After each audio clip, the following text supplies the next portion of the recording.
So tonight we'll hold the official public hearing on the 2019 budget for the City of Mission, Rock Creek Drainage District 1, Rock Creek Drainage District 2. And the notice of public hearing was published in the legal record on July 17, 2018. This time I'd like to officially open the public hearing and invite the City Administrator, Laura Smith, to give a brief presentation. Following the presentation, we'll open the hearing up to any member of the public who would like to comment on the 2019 recommended budget. So, Thank you, Mayor, Council. We've been working since really April, May on our 2019 budget, and the leadership team is pleased to present the recommended 2019 budget tonight as a part of our official public hearing. It is a balanced budget as required by law, and the goal is to maintain the service levels and sound financial position while also kind of minimizing the tax burden on our citizens. And we feel like we've been able to accomplish all of those goals this year with the 2019 budget. Our budget does cover the period of January 1st through December 31st. The entire budget is made up of 16 individual funds, totaling $23.26 million in estimated expenditures for 2019. Most of our annual budget discussions focused on the general fund, which is our operating fund, and also those funds tied specifically to our capital infrastructure investments.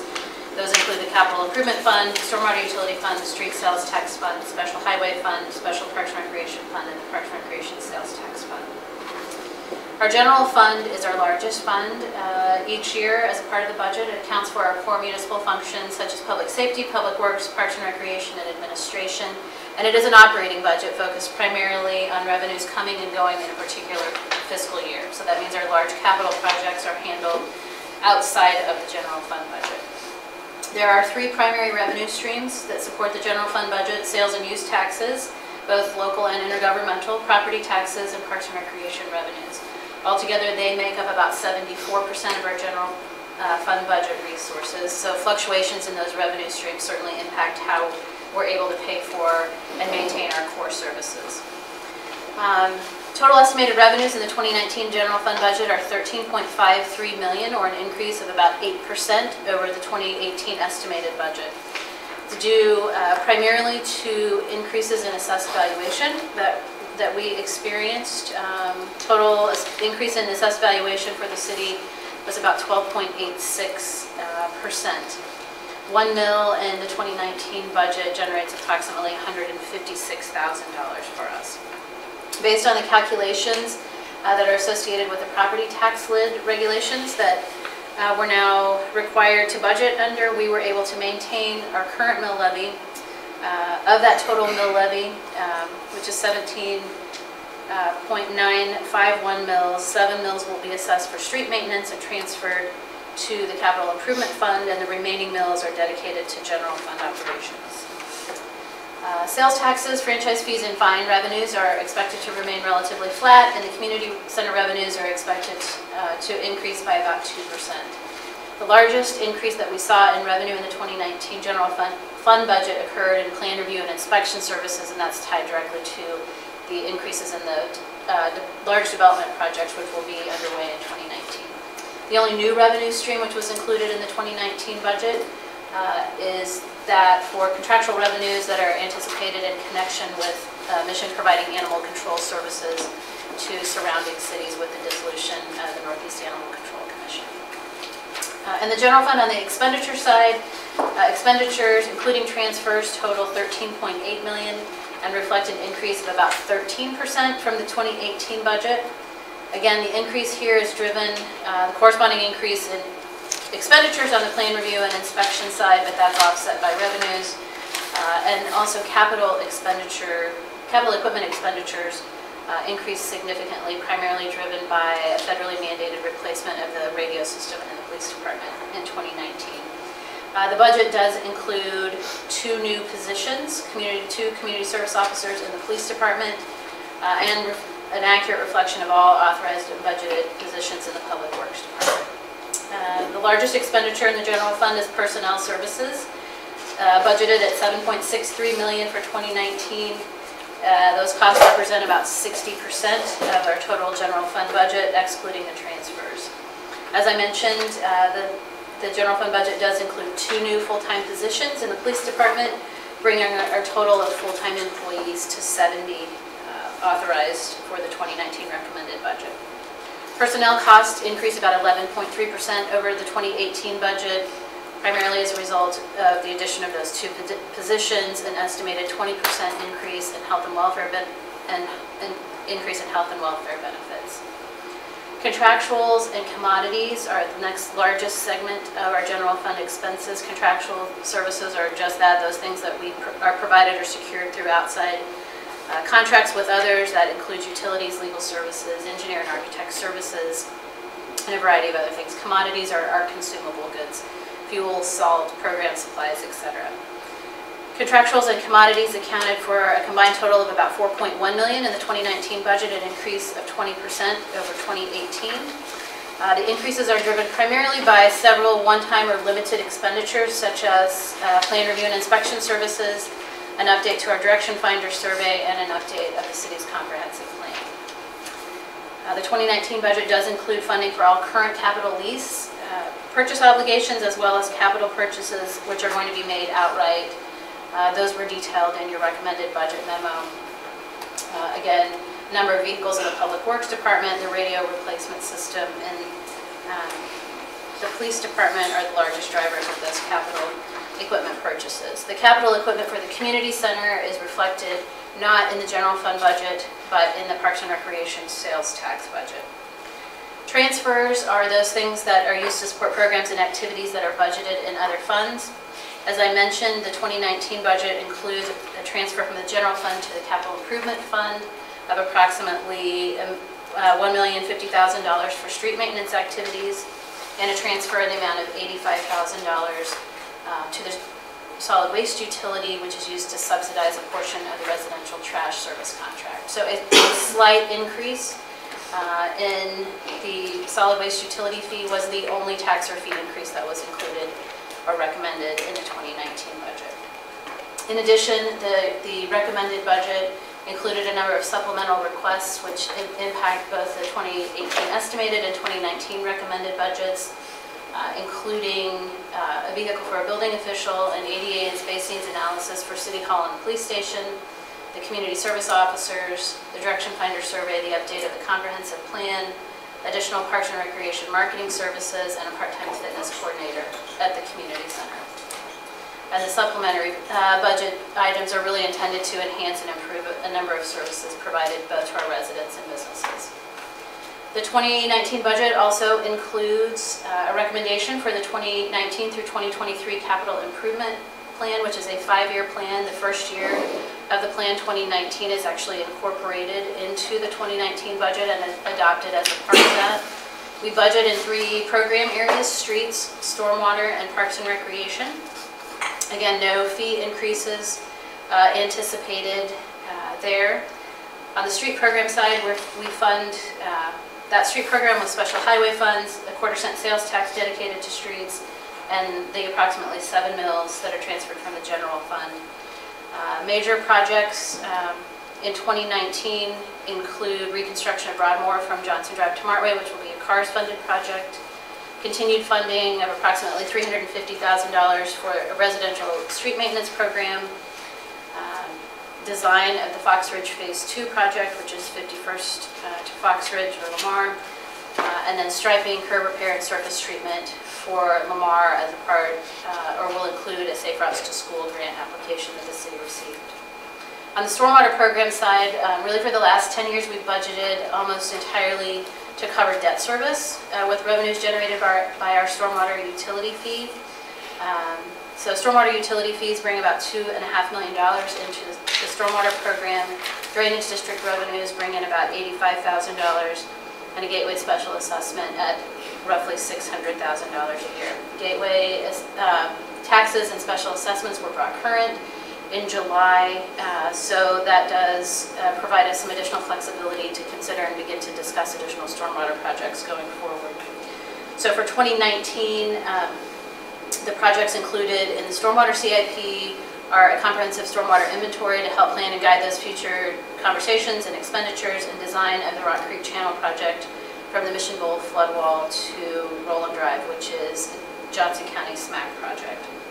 On the Parks and Recreation program side, we have a 3/8 cent sales tax for Parks and Recreation, and a third of the special alcohol funds that are dedicated to parks programming.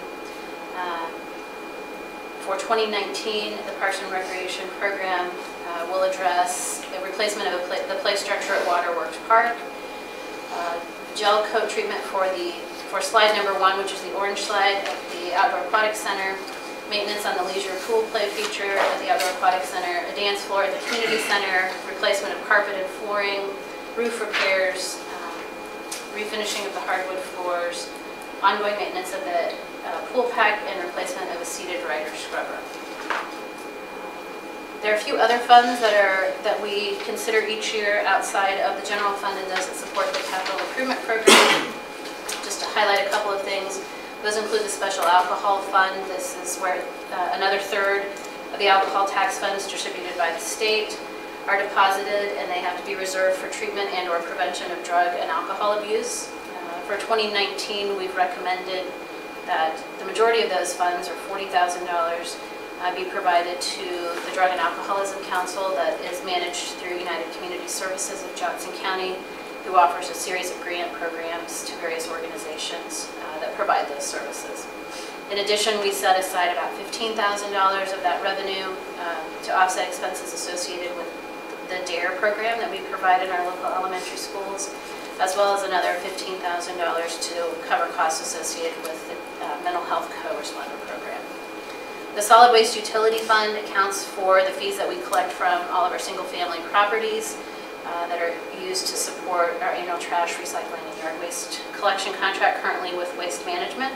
2019 contract was subject to a 3.68% rate increase. We applied the same cost sharing percentage, so 86% of that monthly cost is paid by the resident, 14% is paid by the city, bringing total annual fees per single family household from about $169 a year to $175 a year. That contract with Waste Management will expire at the end of 2019, so we will be going through an RFP process to evaluate trash collection going forward. Mission Convention and Visitors Bureau Fund is one that we're legally required to maintain to account for the transient guest tax revenues, which is a 9% hotel motel tax received by the city. Those funds are being used exclusively at this point to support publication and distribution of the Mission magazine each year. As the Gateway project comes online and we add 2 new hotels as a part of that project, you'll recall that our development agreement contemplated the city retaining a portion, 1% of that, so we will have some additional funds in future years. The NCBV fund is also our pass-through fund for the Mission Business Partnership expenses and our Holiday Adoption Fund. And then we have a Mission Crossing TIF and CID fund and a Cornerstone Commons CID fund. These funds are set up to account for the revenues that are associated with the various development agreements that we have on those projects. In the future, we will add similar funds for the Mission Trails or EPC project, as well as the Gateway project. Be happy to answer any questions. We said that we were able to maintain the same mill levy. And we're really just appreciative of the time that you all have put in over the last several months and helping to develop and formulate the budget.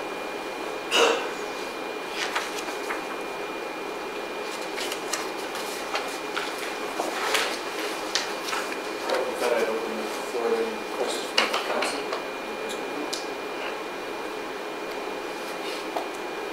If not, I'd like to open it up to any questions or comments from anyone from the public that'd like to get up and have any remarks, comments, or questions.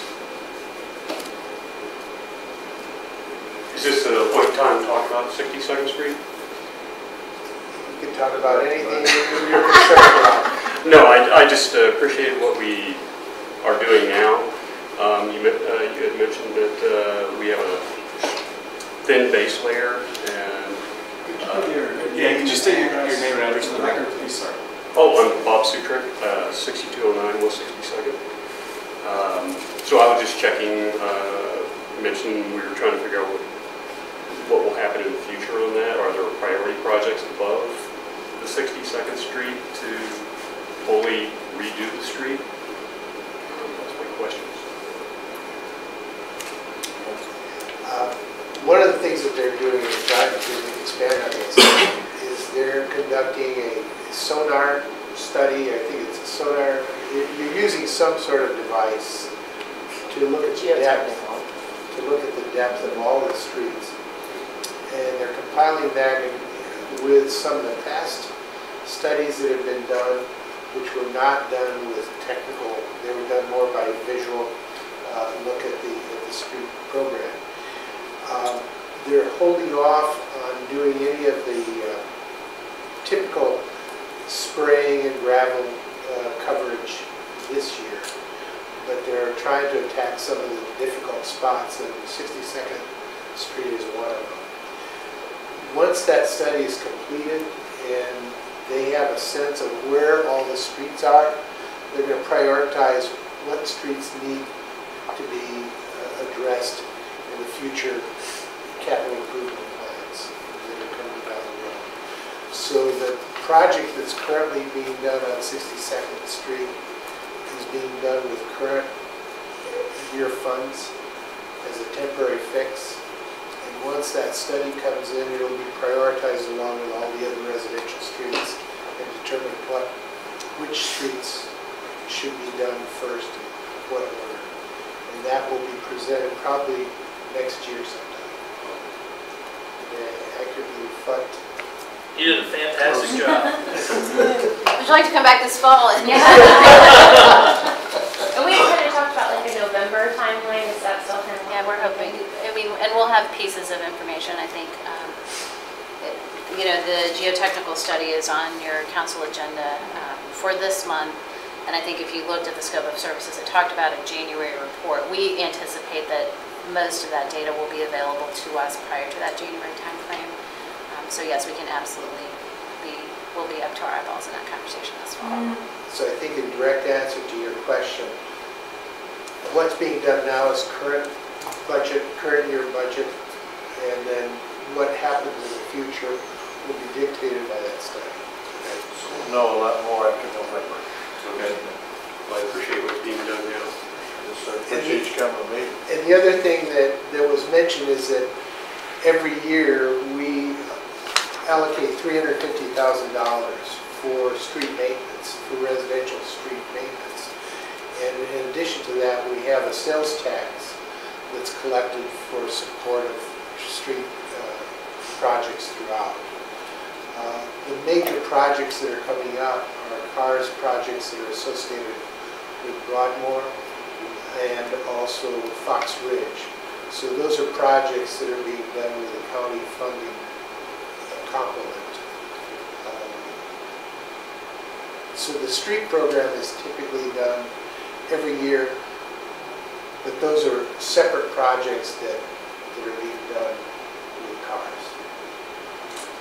The CARS is because it's CARS is because high traffic. it's a high traffic, and they're the major arteries, Right. and they have to have a certain amount of volume, and we are competing with other cities to get those funds. Okay. I noticed there's a hose or a counter at the end of the street now, and that's to help see what kind of. That's actually KDOT taking traffic counts. Okay. They do that every so often, just to know how much traffic's kind of going, trying to park what you want. Okay. So nothing to do with our street program. Okay. Did that answer your question? Yes. Okay. Yeah. Thank you. Anyone else? Any comments? This may not lend itself to the budget process, but at some point I think it might. And I've addressed this before, and I don't mean to beat a dead horse, but I really want to see some things in the sustainability arena where we are measuring our results. Measure how much money we're spending, how much money we're taking in, and how much environmental impact we're having on this 2.5 square mile area that we call Mission. We have an opportunity to be leaders in this, with this small area to work on, starting with everything from recycling containers in parks and throughout the community center, throughout the city, and they need to be branded such that people don't ever have to question, well, which one is that for? Which one is that for? Whether it be color-coded, branded, or something, I really would like to see that, and it may be conducive to the next park and rec budget that goes through, because I see sustainability working very heavily with them on the parks and recreation activities. I would be glad to sit down with sustainability and put a proposal together to see where we can come up with some federal grant money to offset some of the city's contribution, just to see what we can do on a sustainability level, because we have so many opportunities, and I don't think we're living up to all of them. And it's not a criticism, it's just, I think it's an opportunity out there that we haven't captured yet. And just to second Debbie on that, I think I mentioned before, Shawnee is doing like a comprehensive energy audit right now, and so I think that would be something else that would be good to look at for future budget years, you know, making money or making a space in the budget for that. I know there's been some conversation on the Sustainability Commission about some of that, so that's a good thing to keep an eye on. The only other comment that I'd like to make is, I think it's important that whatever we do in terms of communicating our budget for next year is to communicate, especially attending to these questions about streets, residential street program, so that the general public understands how our street program is going to be managed in the next year.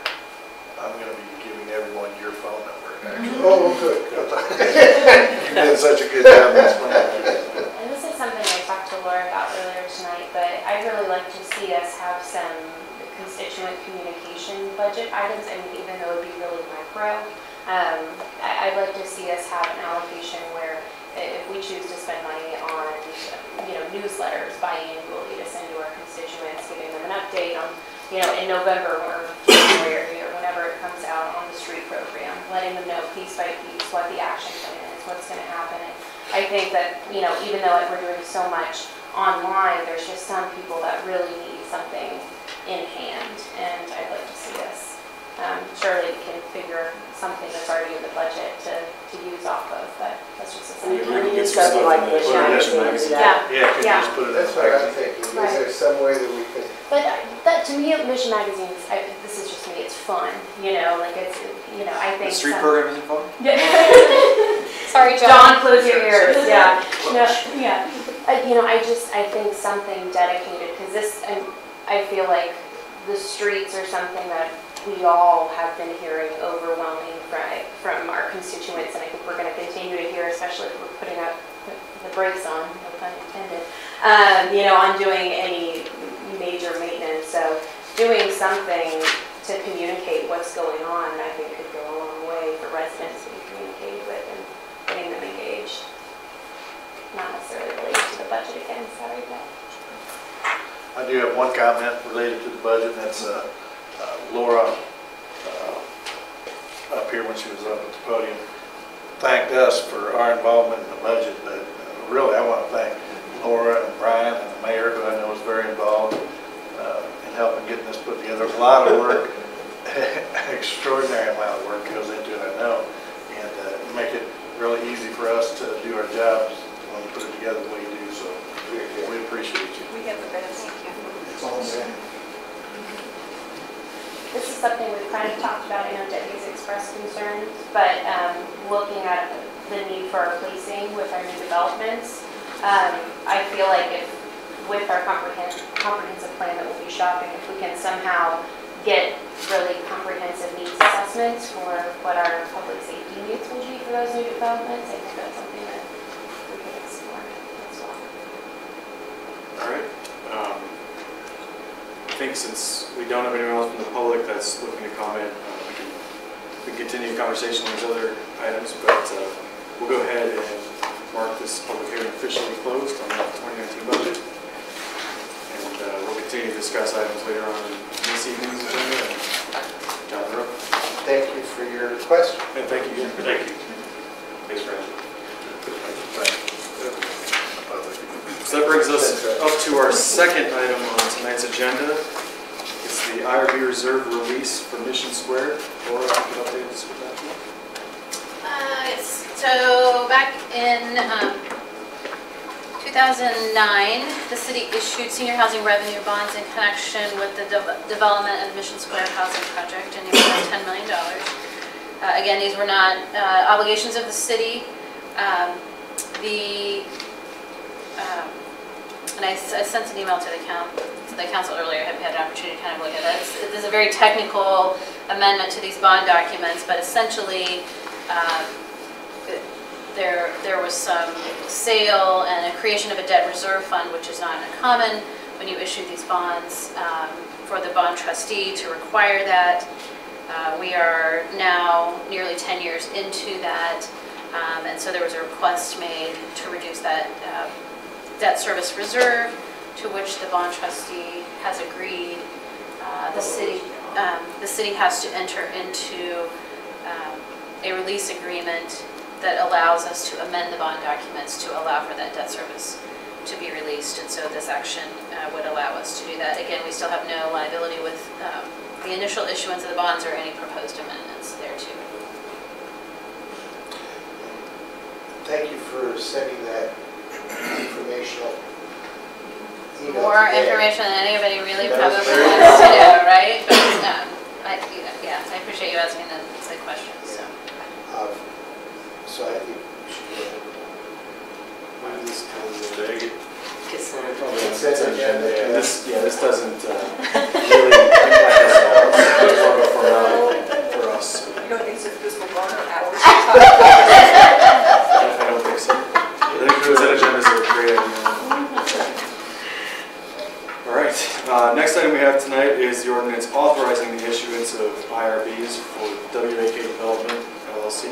So last month we considered a resolution of intent to issue the IRBs, which would allow for WAK Development to realize a sales tax exemption on construction materials and labor for the renovations that they are proposing to the building at 6299 Knoll, which they recently purchased.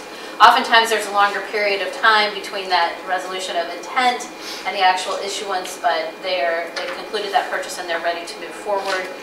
So what is before you for consideration is the ordinance actually authorizing the issuance of those IRBs in an amount not to exceed $4 million. Again, these are not a general obligation of the city and are not backed by the city's full faith or credit. The developer will be responsible for reimbursing all costs that we would incur in connection with issuance of the IRBs. And do we know about when they expect to actually get underway with the project?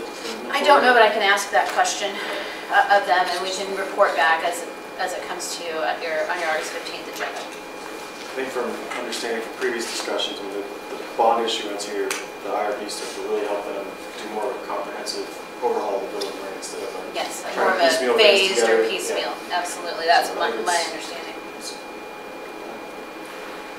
I would again pass it, this be on the consent agenda. I don't see a reason for it to be otherwise. I can hear it on consent. Okay. That sounds great to me. The next item tonight is our 2019 budget resolution. Yes, as part of our annual budget process, really probably the last 10 or 12 years, we've adopted a budget resolution, which just creates one central document and an easy place for both us and the public to go to look and see where all of our financial policies, tax and fee implications for the particular budget year are outlined. So we included that draft resolution in your packet that incorporates all the feedback that we received as we put the budget together, spells out the anticipated mill levies for each of the City of Mission budget, the Rock Creek Drainage District budget, number 1, and number 2. Typically in the resolution what you see is we talk about those policies that are specifically focused on maintaining the CIP or the infrastructure piece of the budget. Then we have a section on policies, fees and structure and programs that support the general fund operations, and then finally any other ongoing budget considerations. So we just ask your consideration of the 2019 budget resolution. Definitely, not on the consent. No. This will be I guess regular. put on the regular agenda.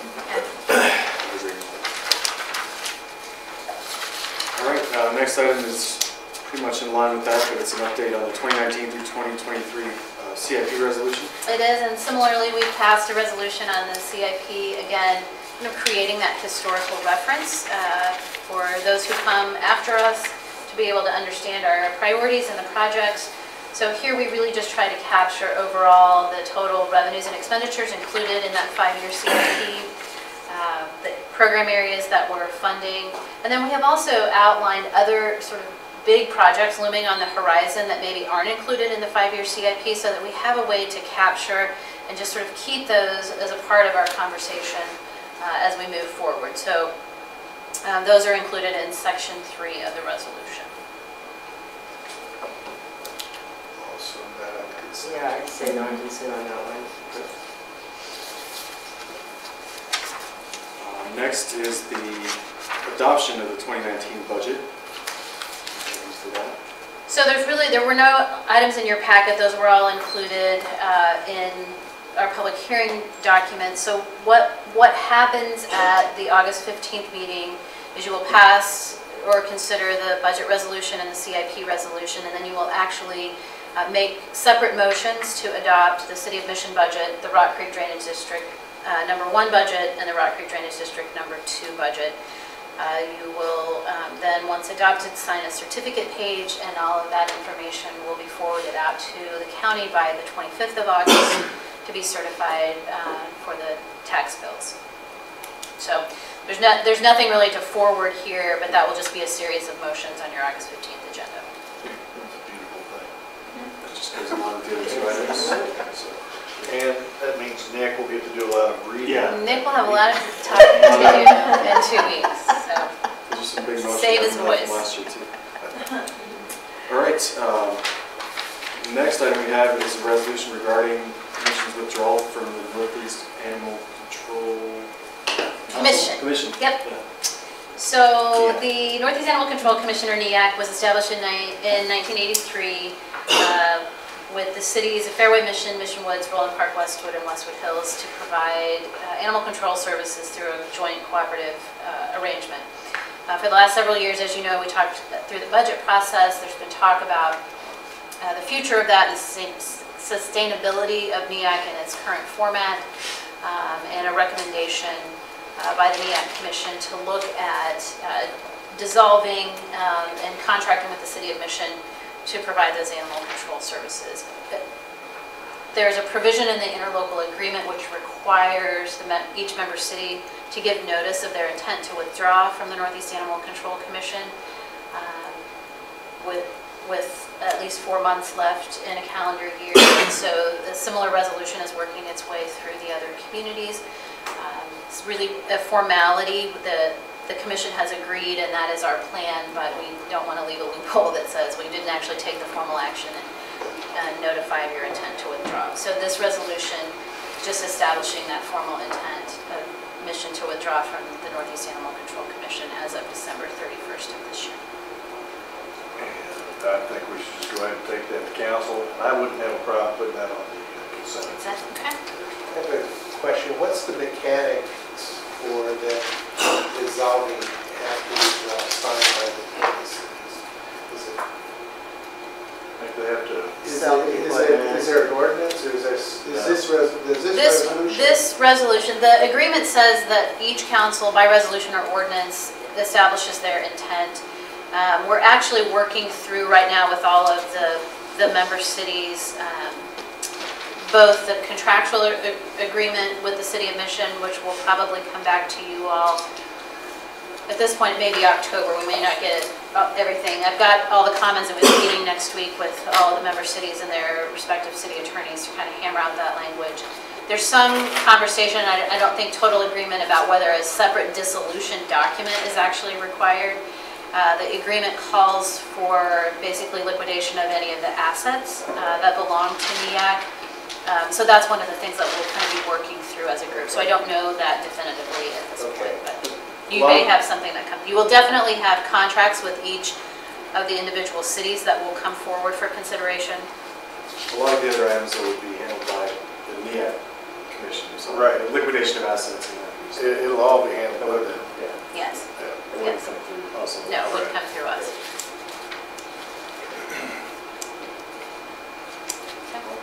I think we're taking that under consent. All right. Thank you, Lord, for all those updates. Next, we have an item on the selection of voting delegates for the League of Kansas Municipalities and NLC National League of Cities business meetings. So, Mark, There are two upcoming meetings. The City of Mission is a member city of both the League of Kansas Municipalities and the National League of Cities, so we have an opportunity to select our voting delegates. The League of Kansas Municipalities Conference will be in Topeka this year in October. The meeting's on Monday, October 8th. At this point, we don't have anyone who has let me know that they are interested in attending. I would say if you are, let me know. There's still plenty of time to register. But Martha, aren't you like the president of the? She was. She's the immediate past president. Maybe past president. Yes. well, that was clerks. Clerks Association. But So, you'll be attending. well, I might attend. I might also. You might attend? I might.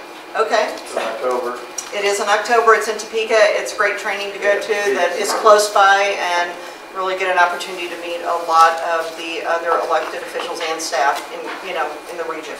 So, So the delegate can be either a council member or a staff. yes. Yes. And at this point, it looks like Pat is our. I might. All right. Yeah, nobody else, there's no one else going. I might go with you, Pat. Okay. Yeah, I would, yeah, same, it's gonna depend until we get closer. All right. Yeah, I'll accept that duty. Oh my God, that responsibility.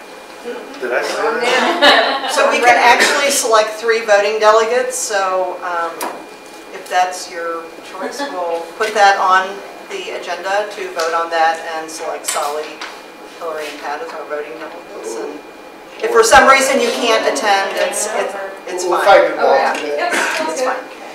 And then the National League of Cities will be in Los Angeles this year. We do have the opportunity to elect 1 voting delegate and 1 alternate. And this year we have Councilmember Kring, Councilmember Schlossmacher, and Councilmember Davis attending. So we'll need to select our primary voting delegate as well as an alternate. So. And since I'm not going to be the delegate, I would like to suggest that Debbie Kring be the delegate and Councilmember Schlossmacher be the alternate. that sounds like a good choice. That will be, we'll have 2 motions on the agenda for those, so. I think on those we can probably do the consent agenda. I agree with that. Any concern about that? No. Okay, perfect. The next item is the Consolidated Fire District 2 street solicitation applications. Take it to council, put it on consent. Okay. This is just the food block. Yes, Great. they do it every year at this time. Great benefit for the Muscular Dystrophy Association.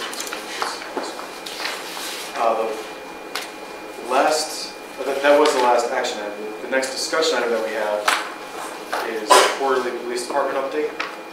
So, Hadley, take us away. We had no homicides this quarter.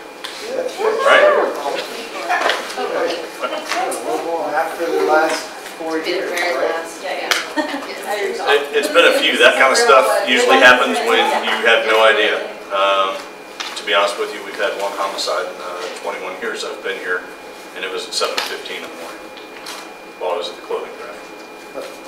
So, yeah. So this is our second quarter report. Susanna from Records had some ideas with this.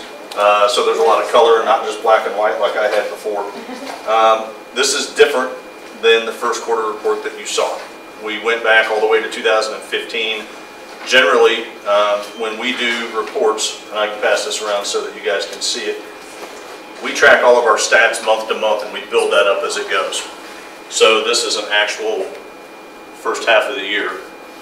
So we track our stats as we go. If we had 10 auto burglaries in January and another 5 in February, then it's 15. The report that you see up here is only for the second quarter stats for April, May, and June. That's it. So that you can see over the last couple of years in the springtime what's the crime look like. So there is nothing on here other than, I will tell you that the auto burglaries are still a problem for us. We didn't talk about it for the first quarter, even though it happened right after the second quarter started because it was in the wrong quarter. We had 26 cars that were gotten into over by Highlands. Every one of those cars was unlocked. And out of 26 cars one night, we had one car that had something taken. It was $3 and change. So we are halfway there. People aren't leaving stuff in their cars anymore, but we got to get people to lock their cars because every one of those cars was unlocked. So again, we're halfway there. The people that did it were teenagers, 14, 15 years old. There was an actual auto theft or an auto burglary just across row over in Fairway. And the Fairway resident waited about 3.5 hours to call because he didn't want to bother the Fairway police. So that area, it is teenagers. I will tell you that Prairie Village over at 63rd Terrace and Ash got hit, which is just south of Lido Villas, just over into Prairie Village, and they got hit with Sumrall the other night. So it's summertime and it's teenagers. I will also tell you that the people that are doing this on the north end of our city, same type of deal, only some of it's the apartments. They're being looked for over in Kansas City, Kansas for more serious crimes than what's happening over here. So when we get suspicious activity calls, we always dispatch 2 officers every time, and you never know who you're going to come across. I will tell you that some of the people we've been running into lately have been involved in shootings and stuff over in Kansas City, Kansas.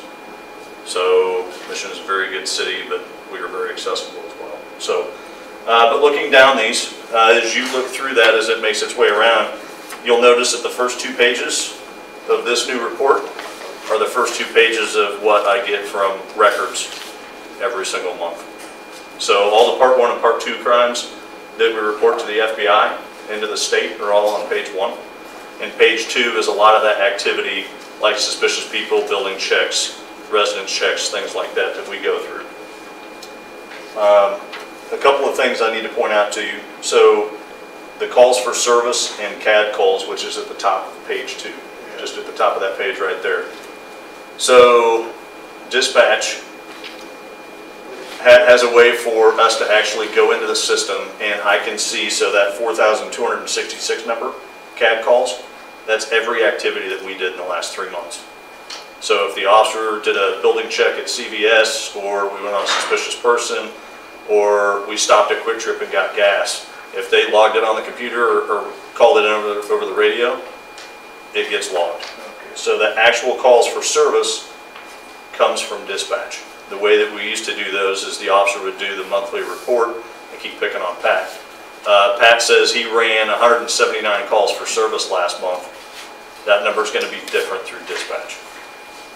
So everything is electronic. So CAD, the service, the call for service is not a subset of CAD. It's an addition to CAD. Right. So calls for service, that's how many times we actually got called to go help people. So in the last 3 months, we had 2,059 calls where people needed us to go help. The CAD calls is calls for service, that 2,000 number above, and everything else that we did. So it is a subset? Yeah, it is everything together. So, again, there is nothing that sticks out when you get down to traffic stops and suspicious vehicles. That is exactly what it is. If you're speeding, you're running a red light, or if you're driving with your headlights out at 3 in the morning in a neighborhood, that's a suspicious vehicle. A lot of these numbers that you look at when it's self-initiated activity like that, over the last year we've been a little short-handed. I will tell you that 3 of our 4 people from the academy are in their final week. So by the end of this month, we'll be fully staffed and nobody in field training. So Ben, like Yes. alarms that go off in a business or residential, is that just the alarm, or does that include response, what the next steps were, what they? That's just the alarm. Okay. So if the alarm at your house goes off and we go, then that's it. So yeah, it's, we had 18 alarms in 3 months. That's 6 a month. In the residential area, that's not too bad. We have some businesses that their alarm goes off twice a week. Or do we know if there was anything as a result of why the alarm went off?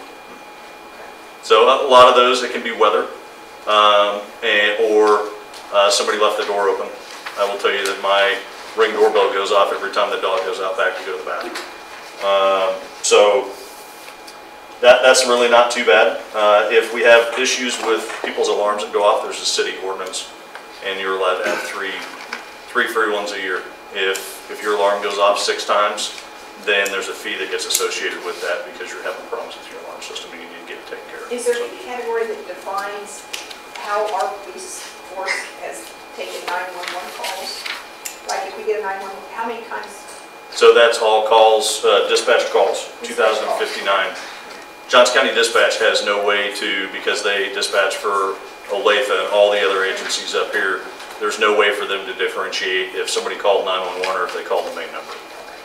And to be honest with you, anymore we tell everybody, if you don't know the main number, call 911. So, better than looking it up. Chief, Yes. I noticed there's a pretty good drop in shoplifting over previous years. Is that partially due to your presence over here at IB now? Police presence there all the time, that's got to be helpful.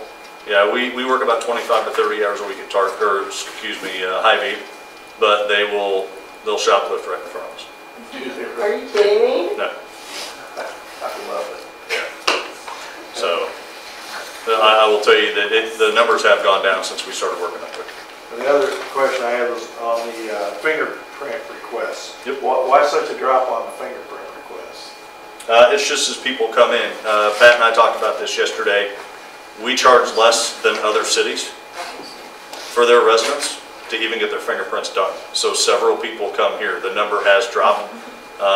Anybody who works for the state, if you're a teacher, if you want to be a security guard, you have to get your fingerprints done. And a lot of cities send them here. Why is there a drop? It's only like 1.5 per working day or something. Yeah. That ain't too bad. But, you know, if the other cities are charging more and they tell their residents to come here to get your fingerprints done. And I think it's $25, don't quote me, to get your fingerprints done, but if they want to send their residents here, I'm fine with that too. So. And I know we used to do a thing up here where a resident could get copies made for a certain price of documents, but a non-resident, it costs them a different price. Have we considered doing that with fingerprints? A lot of cities do that. We thought it was easier just to charge one flat rate, and it's still cheaper than the other cities. Whether they live here or not, I just think we should provide that service to them. If they're willing to drive over here to do it, maybe they'll stop at them too. So, Hey, Chief, yes. sorry, real quick, while there's questions. I noticed first of all, I wanted to say thank you for adding or breaking out some of the categories into subcategories that Sure. I know that we were interested in seeing. I really appreciated seeing the domestic violence represented on its own line item there. But I had a question. I noticed on the expanded version, it had attempted suicides starting last year. I should say 3 years ago, we were at 3, last year 22, and now 15. And so I was just seeing if we had any trend information on that. Yeah, so spike. I will tell you that one of the mental health offices for Johnson County is here. If you look at the bottom of page 2 and you look at the mental health co-responder calls, we notified them 36 times, and that's the co-responder that we're spending about $10,000 a year for. We called them and they were available to come out twice. We are the largest entity with 7 cities sharing one co-responder. There has been some talks recently over the last month between the cities about Prairie Village and Leawood taking their own co-responder and absorbing those extra fees. And the other 5 cities, including Mission, are going to try for a grant through Shawnee Mission Hospital. And our fee may go up about 1%, and we pay about $10,000 right now. So it would go up very little, and we would have a lot more access. Co-responder program works when they're available, but the larger cities are sucking up a lot of that time. So we end up on the hotline, or we deal with it as we have in the past. So, but yeah, as far as the suicide attempts, generally if we can get them on the hotline, or if the co-responder can respond, as opposed to going to jail or going to the hospital, we can correct that problem without having to take them to the hospital. And so I'd like to see us do as much as we can to get mental health services available to our residents things for sure, but that leads me to my next question. Sure. If I'd like to see possibly maybe just an off time, but the drug activity, what kind of drugs we're seeing in Mission, and if there's any correlation. Where to purchase them? Like, I'm no. I can tell you that. No. You know, if we're talking, you know, marijuana, or if we're looking at, you know, something heavier. Yeah, I will tell you that usually it's marijuana. We had somebody that asked for a ride, and we always pat people down before we put them in the car, because you don't want to put them in the car with a gun, and he happened to have methamphetamine on it. Asked the wrong people for a ride. He didn't even ride, did he? He did. He didn't go where he wanted to. But that's generally what we get. And a lot of the dope that we get, there's certain areas in the city. And I'll be honest, the north end of the city is busier than the south end of the city. And the highways. I know Highway Patrol patrols the highways, but they are so short-staffed that that's in our city, and we'll enforce those laws. But we get guns, drugs, and a lot of that kind of stuff off the highways. One of the things that we don't document in here is car chases. Unless it's a person felony, a serious crime, we don't chase. It's not worth somebody getting seriously hurt or killed. Some of the people that I talked about earlier that are involved in KCK and everything that are breaking into cars over here, we know who they are. It's just a matter of either us or Kansas City, Kansas catching them first.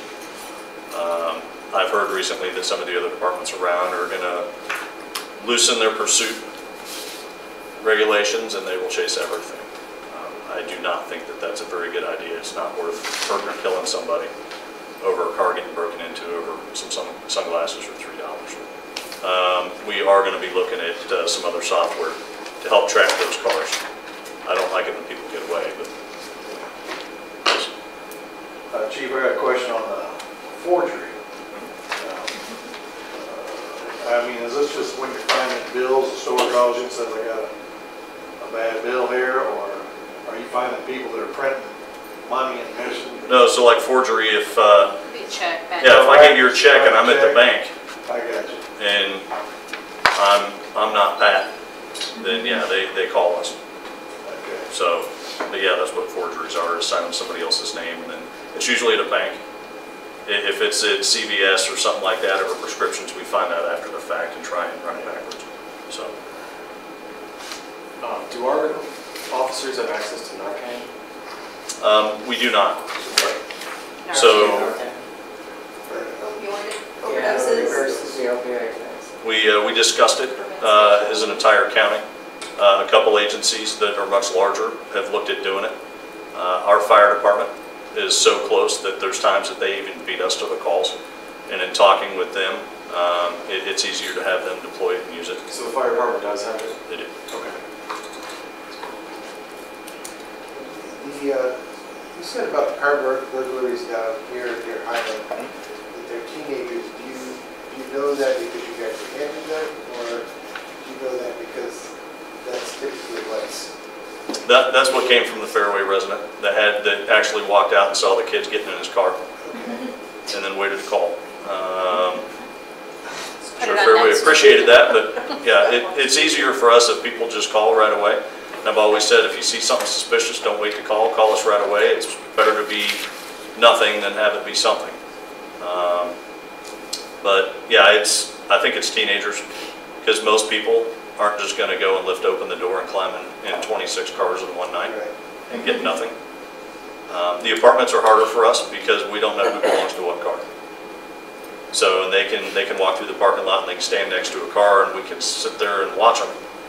But unless they get in that car and we know it's not theirs, not a whole lot we can do. Because I know Pat has 8 cars. So They did get into my truck a few weeks ago. yeah. Was it locked? Yeah, was it That was alive? one of the few nights I left. I'm serious, I almost always liked it. That's the same story we hear. Did we ever resolve? But they didn't get anything. Did you ratings at St. Pius? No, we did not. So we have nothing to go on that case other than waiting, and I know that they are demolishing that part of the building. Again, probably kids, nothing was stolen, but when you're smearing ice cream on the windows and the doors, and it's what kids do. So I'm 45 and I can't imagine that would be fun, so. Yeah. Again, this changed a little bit, so Laura and I would love to get your feedback on the changes from the first quarter to the second quarter, and I've told the officers downstairs it's going to take another quarter or two to get this exactly how everybody's comfortable and what they want to see. So, I like it, thank you. It's good. you guys like seeing just the second quarter stats? I mean, when we get to the end of the year, I can give you the full-blown Yeah. Be good. deal. I think the quarter by quarter. Increases are nice. Okay. Well, it helps us because I think sometimes it allows us to account for weather, or, I mean, Seasonality, there's just seasonality that's associated with some of this stuff. You're absolutely right. So. Thank you. Before you go, I just want to commend, we had an incident on my street a while back, you were gone, but we had 2 officers that responded. I believe the person, it was a small accident, but I believe he had a warrant out and he suspended license or something. After it was over, it was in front of the Montessori daycare, and the 2 officers spent 45 minutes on their hands and knees with plastic gloves picking up glass so no kids got hurt. Wow. It's amazing. It's good. Thank you. Chief, before you leave, also, Yes. I know that you guys are going to do radio equipment next year, which I'm really excited about. But I wanted to ask you how you feel like your body cameras are you know, efficacy-wise. So we have the same in-car camera from the same company. In-car cameras are good. The body cameras, not so good. In 2020, when we put in for new cars, it's going to come, the request is going to be for new in-car cameras, new body cameras and everything. And we're actually having other in-car cameras and body cameras installed on 2 people in 2 cars this summer, just to try those out so we make sure that we're asking for the right thing in 2 years. What's the major problem with what you got? They're easy to get knocked off. So when you're in a fight or you're running, the body camera doesn't do you much good when it falls on the ground. Good. And when you move at all, even walking up to a car, if you have vertigo, it'll make you almost sick watching the video, bouncing up and down. So the newer technology and some of these other companies have worked it out to where there is no bounce. And a lot of them now have night vision on them, How old which are these, Chief? is even better. We bought these, I believe it was 2016, 15 or Yeah. I think it 16. was 2015. Yeah, I mean, it's been about 3 or 4 years, but the warranties expire after 5 years. So we figure if we try and do it every 4 with the cars, then that's the time to look at new cameras and everything is when you go in the cars. So, Thank you very much. Thanks for Yep. the updates. any other questions? Last up on our finance and admin agenda, we have room for any department updates. I don't have anything. Great. Well, then, I think we can go ahead and conclude our Finance Administration Committee meeting for Wednesday, August 1st, right at 7:30. Good job. You're fantastic. Wow. Does anybody need a break before we start the community development meeting? Oh my All God. right, good, okay.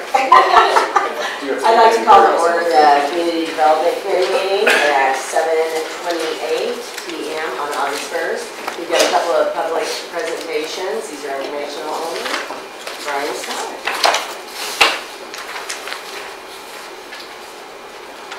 So in the past 4 months, I have talked with 4 separate entities, individuals, or partnerships that are interested in bringing a microbrewery to Michigan.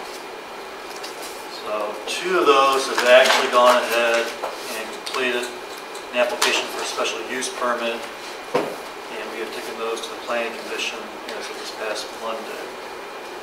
The first one is located at 5612 Johnson Drive, and that is a microbrewery. It's going to be known as Sand Hill. And the applicant was Mr. Jonathan Wilmison. He and his brother started the Sand Hill microbrewery in Hutchinson, and so he's kind of replicating that same concept here. And then the second one is located at 5080 Beverly Avenue, and the applicant was Sarah Charlson, and it's her and her husband and 2 other business partners that are starting a microbrewery as well at this location.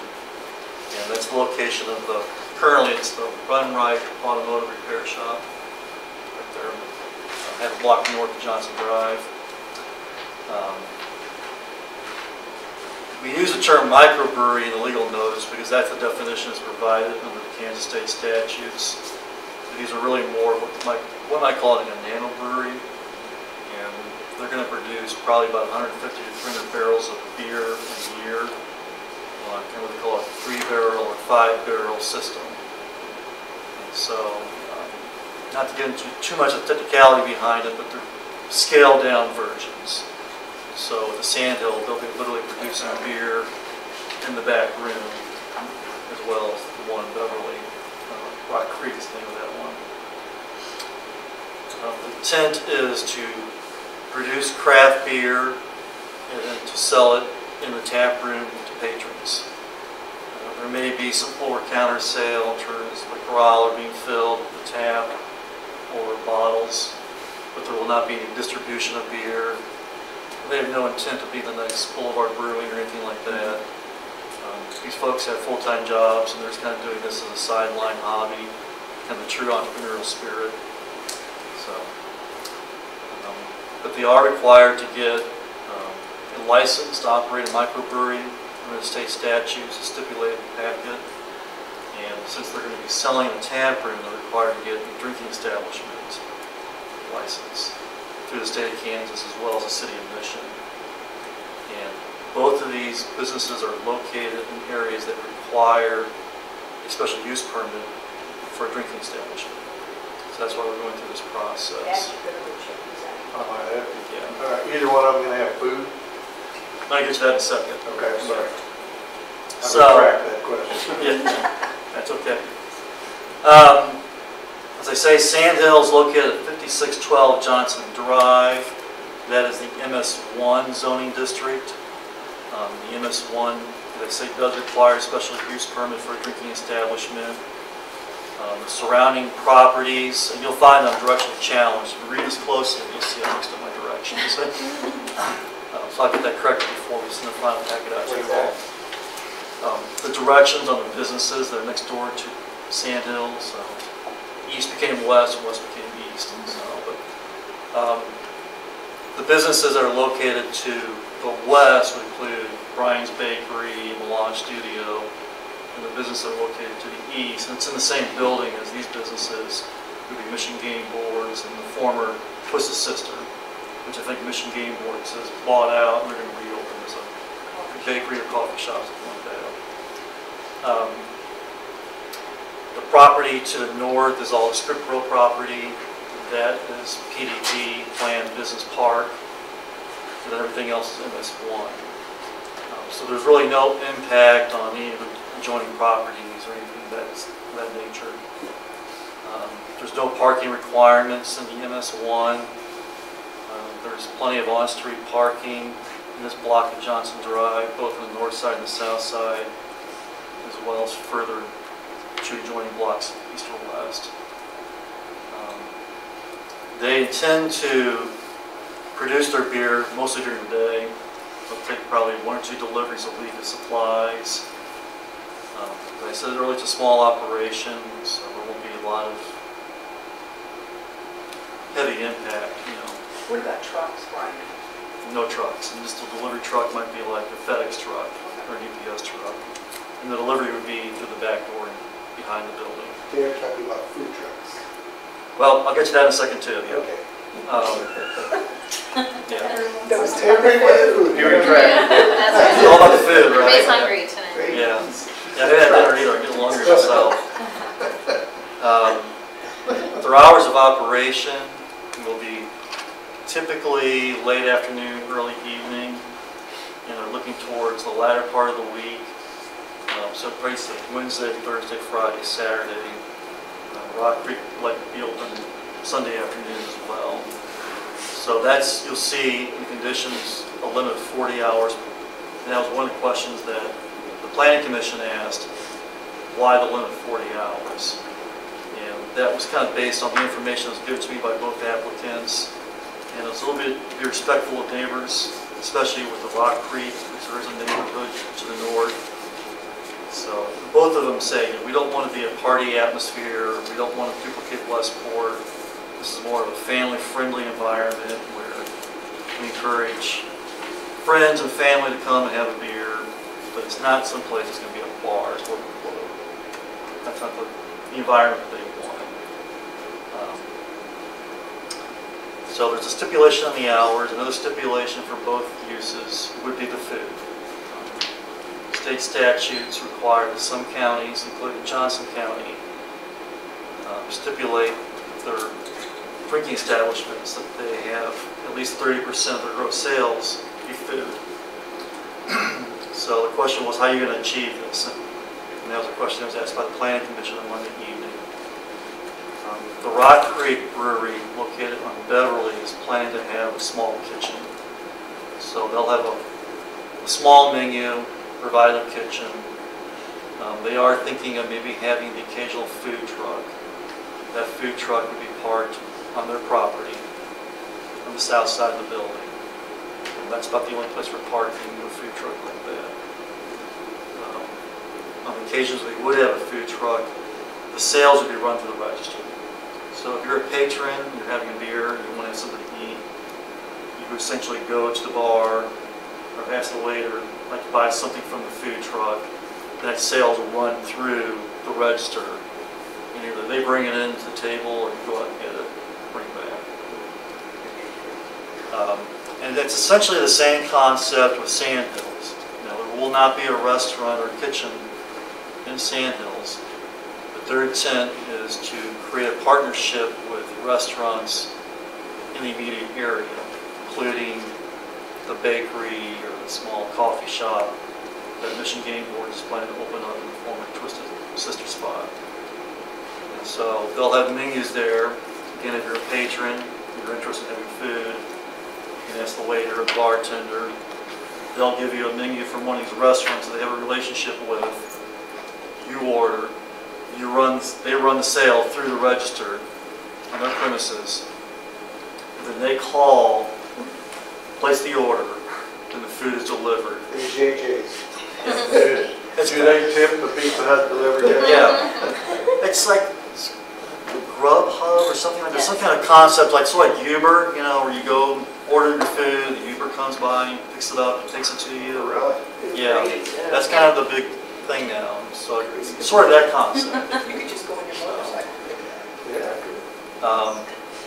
The other two conditions are simply that they keep their business orderly, the premises clean, and that they maintain all their licenses. So, I do have a question. On the restrictions, the 40 hours, who came up with that? Is that I did. you just make that up? I based it on, I said, what are your hours? What are you looking to be open for? Sandhill told me, like I stated, basically Wednesday afternoon and evening, Thursday, Friday, Saturday. They plan to be closed by 10. Rock Creek gave me some more specific hours, but again, it was essentially noon to 9 or 10 in the evening on Wednesday, Thursday, Friday, and Sunday. So I just kind of took the greater of the two, came up with about 40, so rounded off.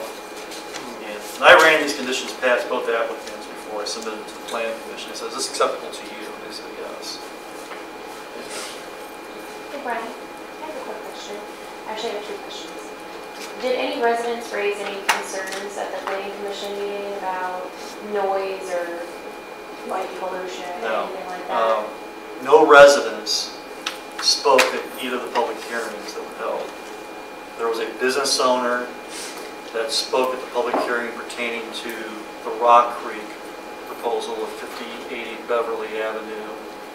That individual owns a business that's directly east of the property. I think it might be an embroidery shop, if I recall correctly. And his concern was parking. And so if you're familiar with the Run-Right Automotive building, there's a Run-Right Automotive building, and then kind of like next door to it, almost in the same adjoining building, it looks like, there's a jiu-jitsu, martial arts type of studio. He says that sometimes there's parking issues at a martial arts studio.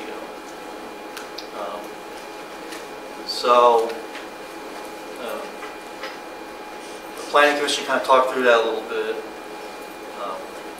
there is a stipulation with that particular property is located in MS2 that there be parking on site. And so the requirement is 4 parking spaces per 1,000 square feet. The building is almost 6,000 feet, just a little bit less, the space that they want to buy. So that would be about 23, 25 parking spaces. And if you look at the area, there's no way of fitting that many parking spaces on that site. Probably more like maybe 15 parking spaces can fit in that site. But there's also provision in the zoning ordinance that allows for a reduction in that quantity if there's off-site parking lot, public parking lot within 200 feet of the location.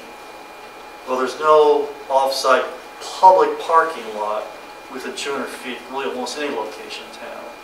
But there is on-street parking within 200 feet. So one of the provisions that the Planning Commission agreed to was to allow for on-street parking, to allow for that reduction in the parking requirement. So that would be the parking along Johnson Drive. Then of course there'll be the parking structure to the south of Johnson Drive and the block immediately south of Beverly. It's a part of the Mission Trails project. Did you get your follow-up question? Oh, yeah. Was there any talk of like a patio or no? And maybe this is a later conversation, but out front, because there's the widened sidewalk in that section of Johnson Drive there outside of Sandhills Brewery. Is that at all an option for them if that's something they wanted to explore? Would they be able to have like tables and chairs? I think we had an on-site conversation with them a few weeks ago when we were looking at their space. Our building official and I went down there and met with them, and they did mention that. A couple hiccups. One is what Emily talked about a few weeks ago in terms of utilizing the sidewalk and making sure we're doing so in a safe way, and that we have proper liability insurance and so forth. The other issue is the control of alcohol. Yeah. So the only door is the front door in. And so if they want to have a patio, it have to be gated off, and there'd have to be a separate door where a patron would have to take their alcoholic beverage through that second door directly into the patio, as opposed to going out the front door into the patio area. So. I had a question. I know I asked Laura this in our pre-committee meeting. With regards to the food, my question has to do, I know the KDHE has restaurant licensing through the County Health Department. And much of that is focused on food handling, storage, safety, public safety. So it really speaks to the criterion 6 in both of these cases with regards to relative public health. Has that been addressed at all in terms of handling of food, storage of food? Is it going to be licensed through KDHE in the county as a restaurant or no? Well, it should be. If they're going to be selling food as part of their sales, I would imagine they'll need to have a license through the KDHE and through the county for the handling of food. Well, my question has to do with Sandhill doesn't have a kitchen. Right? Yeah. So they're handling food, but how's the storage of food? How is that going to be dealt with? Right. And so, did that ever come up in the planning commission? But if they don't have a kitchen, they're not Right. doing any food prep, then I don't know how much food they would really be storing. Well, but the question is, they're selling 30%.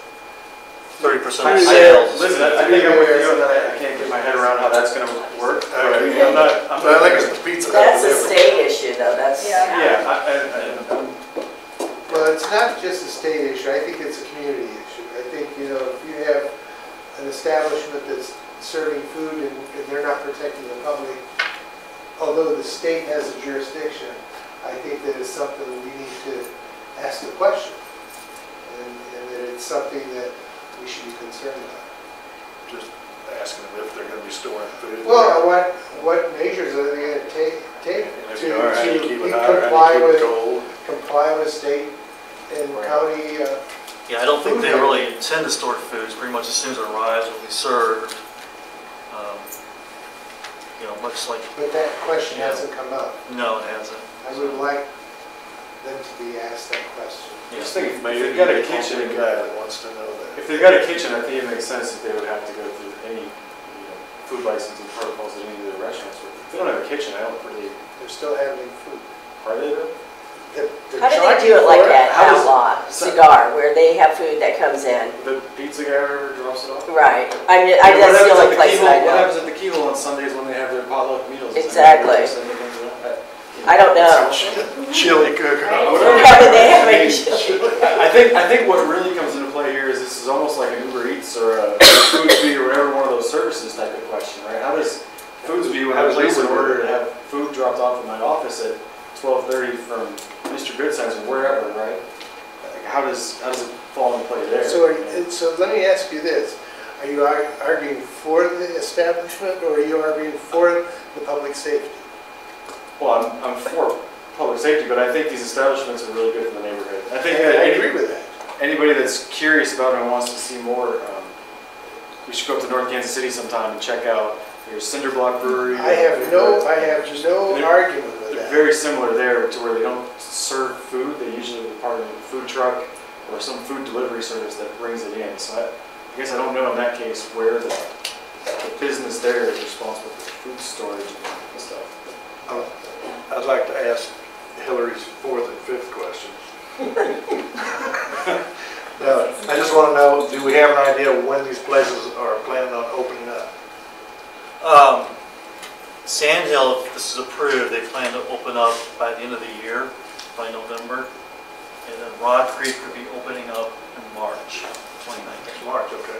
And then I just want to go back to what Ken is talking about, because I think that we should be able to talk about that a little bit. Are you concerned about that only for both establishments, or I'm just concerned where the about kitchen that is? because I am a public health professional. Sure. And I've dealt with this in terms of restaurants, and the restaurants meet standards in terms of how food is handled, the hygiene, storage, temperature of food, and so on. All of that is to protect the public from harm. How are food trucks dealt with it? I don't know. So I mean, really? They're licensed through They're the county. licensed through the county. They're allowed to Yeah. get County. Yeah, but the So is there any way, Brian, that you can find out maybe what, I'm assuming that Sandhills will have to go through because of the kitchen, but perhaps Rock Creek won't. Is there any way we could find that? Opposite. Or, pardon me, Yeah. flip it, yeah. Yeah, I can find that out, yeah. out so we can get The- kids, Maybe they both. I think it's worth checking into that. just to get some Well, answers on especially- that. The applicant, kitchen, Rock I Hill, don't did know. mention that his partner's a chef, so I'm sure he's I familiar think with the a lot of concept is requirements. great. I just think that if you're going to have a business that serves food, you have to be attentive to food safety. I'm just having a hard time wrapping my head around like the Uber Eats coming in, the element who's paying for that, and then who's liable and things. So I get what Ken's saying as far as, I get what he's saying. Well, So I I'm don't just trying to quite wrap my know how head they around meet the that. 30% rule. I'm But totally they have with to, you on that they have too, to but- purchase it through the register, which normally So the when you go business is through Uber purchasing. Eats, you just, your contract is with the, And it's right that other breweries operate this way. I've seen A lot of them will partner with a food truck or something. I think it's worth, as we get further into this process, this isn't an action item tonight, we're not taking right, anything to council. exactly. So I think as we get closer down that path, maybe we can even get the representatives from these breweries to come and speak to us and answer some questions about that. 'Cause I have some of the same That questions. sounds good. You're at the 15th, so. I think we need to go to a brewery that does this as a Yeah. council to really explore and understand this. Yeah. Brian, one of the things I would suggest is if this, I know that this is being done in North Kansas City, and the jurisdiction of the Public Health Department in Kansas City, Missouri, probably has dealt with this. And it would be interesting to know, how do they handle this? Yeah, there's a very similar concept, a nano brewery located down in Spring Hill called Red Crow. I know Martha's called them a couple times asking about how they handle the drinking establishment license and special use permit and all that. So that would be the folks to follow up with, is how do you guys handle this and health requirements? Because I don't think they have a restaurant. Well, They're running the same concept as Sand Hill. I do believe that criterion 6 is what this falls under. And that's not addressed at all in the write-up So I think, for this I particular. think those are valid things to continue to follow up on. We're not taking this to council yet, either way, so. Well, it's going to No, it come is. through The 15th. On planning the department. 15th, will it be a planning Just a commission? discussion item. Well, it's informational on this item because typically it goes directly from the planning commission to your council Did the agenda. planning commission approve it? Yes. Okay, did they discuss at all the food handling issue? No. Okay. So, those are the thoughts and issues and information.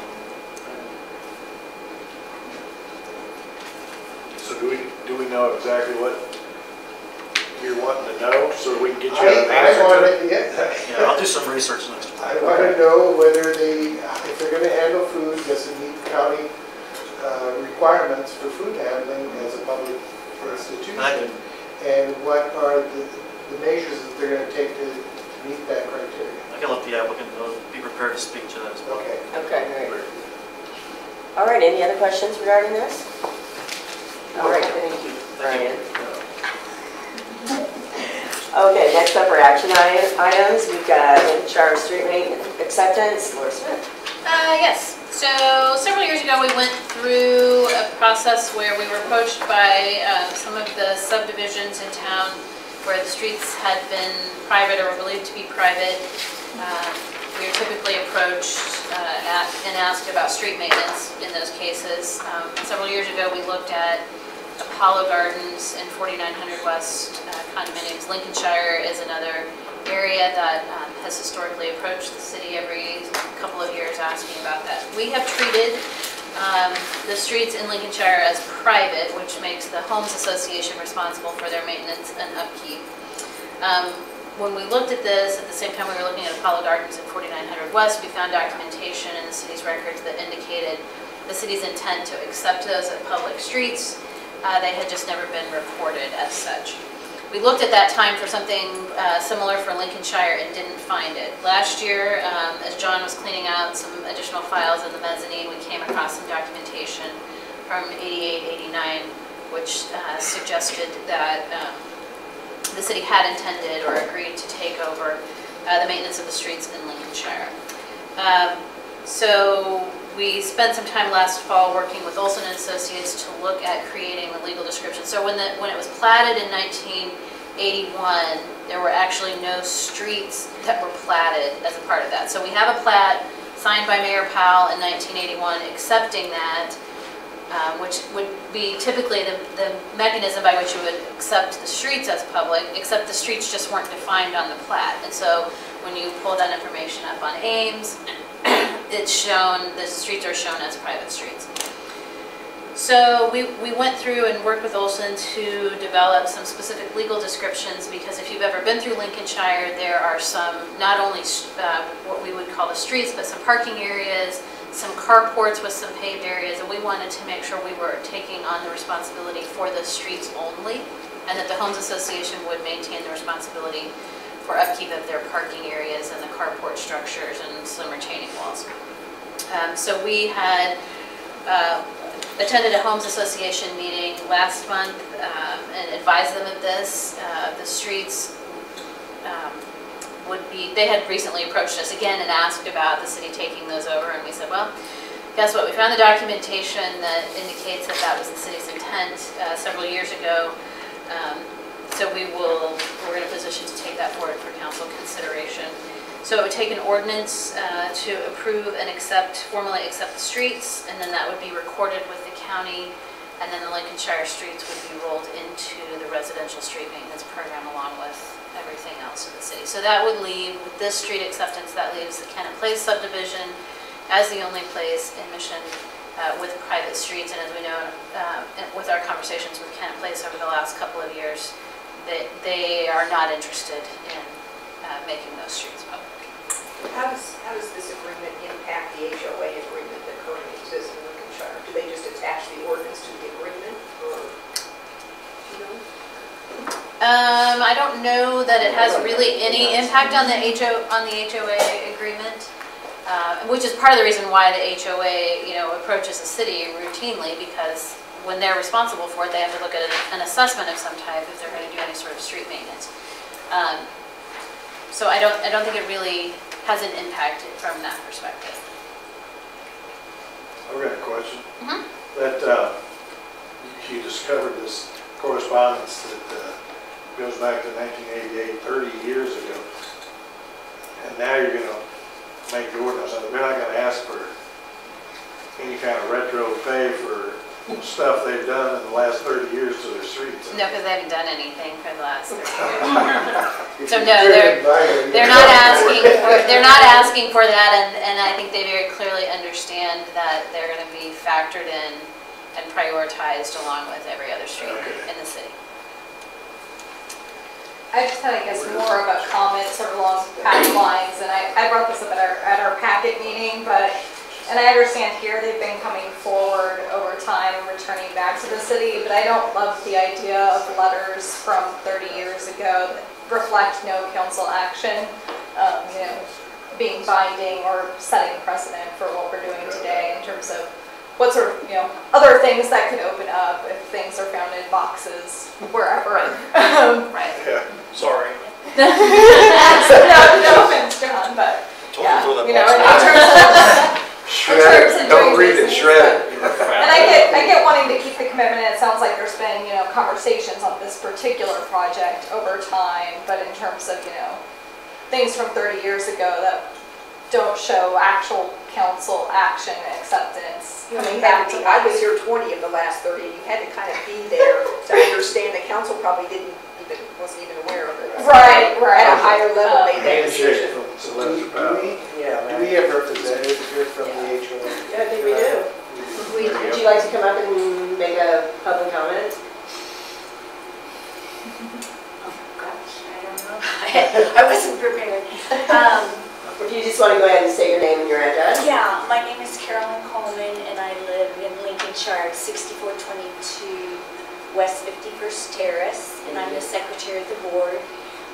And this is if you ever drive up there, the streets are very bad. There's a lot of potholes, and the city has actually been maintaining it from an emergency, like snow removal. Now, we haven't had snow removal for a while, but they always clear our streets. So in a way, they've treated the streets like they're public, but so that has been the quandary, and there's been so many changes with the board and who lives there.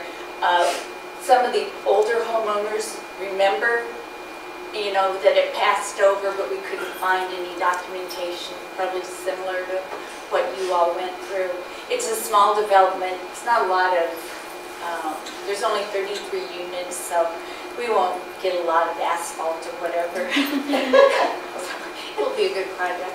But we are, I would just raise the one issue that we spoke with Laura about, and that is we do have the driveways and the carports, and we wanted to work with the city so we could make it one project, as opposed to them coming in and doing part with somebody else. Absolutely. We wanted to do that for some consistency, so, and we understand that that would be our money, but if we could coordinate it with the city, that would be extremely helpful. Get a little economy of scale on that. Yes, definitely, yeah. And where we can do that, we want to be able to do it. When was it incorporated? It was platted in 81. Platted in 81. And Yeah. your homes association declarations, do they address streets as part of your HOA? Do I have a story? That's all right. Well, we do have, we've been in some turmoil, so some of the documentation that we've had is lacking, but we do have a copy of the original declaration that was filed with the state, and it does talk about the streets, but I don't know specifically what it says. Okay. But it is in there. Okay. Thank you. You're welcome. So when it gets restated, that'll probably be taken out. we'll do what we need to do to make it right. I don't know if that's a requirement. or- There's no conflict with what we're trying. No, Okay, no. okay. All right, thank you very much. Thank you, Kristen.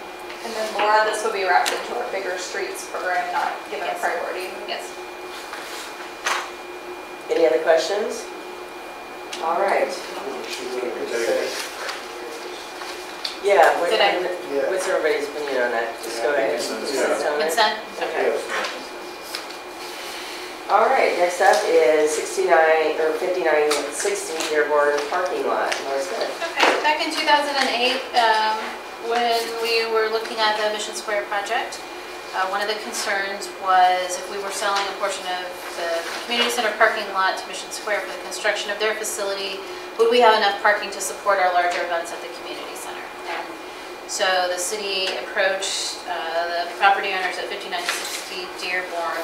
It's often referred to as the Beverly parking lot because you access it from Beverly, so it's a little confusing. But we entered into a lease agreement with them back in 2008 for a 10-year term to provide additional parking on that lot as overflow for large events at the community center.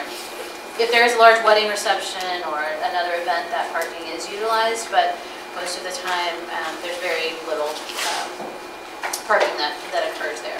So the current lease expires August 31st. It was kind of a strange timeline, September 1st to August 31st. We've been talking with the property owner both about extension of the lease in the short term, recognizing that when the Mission Trails project is constructed and we have access to 50 parking spaces in the parking garage, that the need for this overflow or satellite parking probably goes away. I believe there's 76 spaces in this Dearborn lot or Beverly lot. It's the one behind the community center that's up. It's right Across the street. Right across. It's across the street. It's To the east, just right? north. It's east of the community center and north of the Mission Bank building. So it's that little lot. Kind of steps up just a little tiny bit. There's a big sign that says overflow parking or something for the community center there. As a part of the Mission Square real estate contract, because Mission Square is a 501c3 corporation and is exempt from paying property taxes, we actually negotiated a payment in lieu of taxes agreement or pilot agreement with them, whereby they make a contribution annually to the city, a portion of which buys a membership to the community center for all of their residents, but a portion of which is also used to cover this lease arrangement. So it's not coming out of sort of our general fund coffers, or there's a revenue stream that's identified to have covered this lease arrangement. So originally we've been talking for the last several months about not only extending the lease potentially, but maybe even was there an appetite for sale of that, because one of the things that we still always keep our eyes and ears to the ground on coming out of the downtown parking task force is additional parking adjacent to the Johnson Drive corridor. As we kind of got into this and looked at it, they were looking at maybe a 5-year lease term, which was a little longer than what I had hoped for, and so went back to the broker and asked if they would be willing to just extend the current lease agreement through the end of this current calendar year to give us an opportunity to really more fully explore kind of options and have that conversation. They changed brokers earlier this year, and so there's been some kind of learning curve issues and other things that are going along. So they did agree to do that, and so the amendment that is before you would extend the current agreement through December 31st, and then we will be back in front of you before then to discuss other options. I'm good with it. Questions? Consent, please. Okay. All right, thank you. Yeah. Next up is the 2018 Geotechnical Services, John Belcher.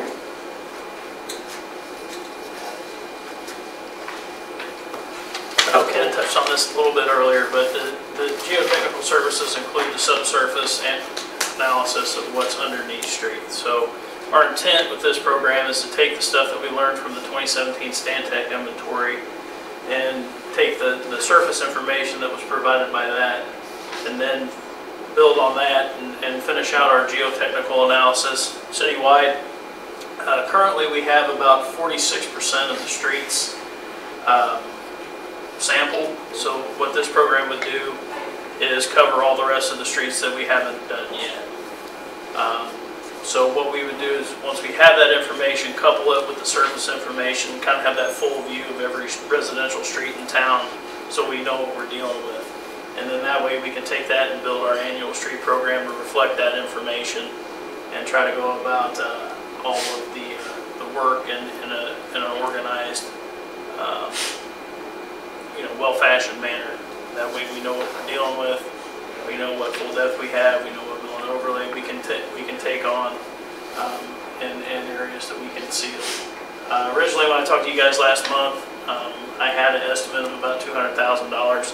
What I had done is taken the previous scope and fees and kind of broke that down per location and extrapolated that out into this program. That cost came back substantially lower.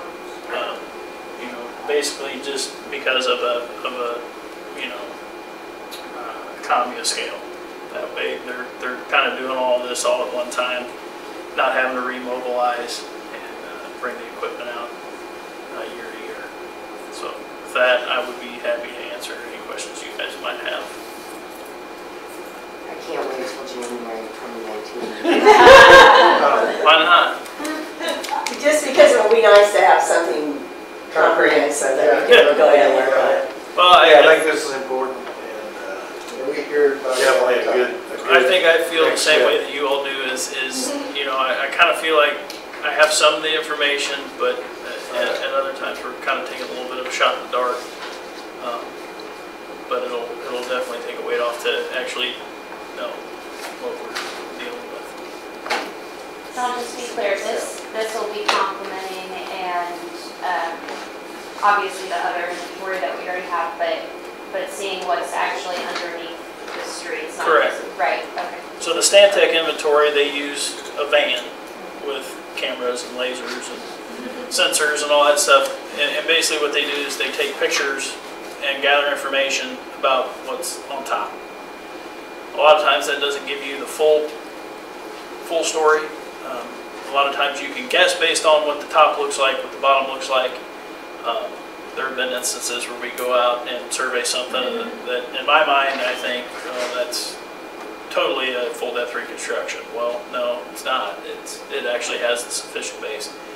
And then there have been other times where it's like, oh, I think that one's probably pretty well put together, and come to find out, you've got a 2-inch asphalt surface, and then beyond that, it's just not good. So I guess I meant more what's underneath that. So, Correct. stormwater and all of that, will all of that be No. complemented? That won't be. Okay. So what they do when they do this kind of analysis is they come out and take a core. So basically they drill a 3-inch hole in the ground and go down 5 feet and tell you what's there.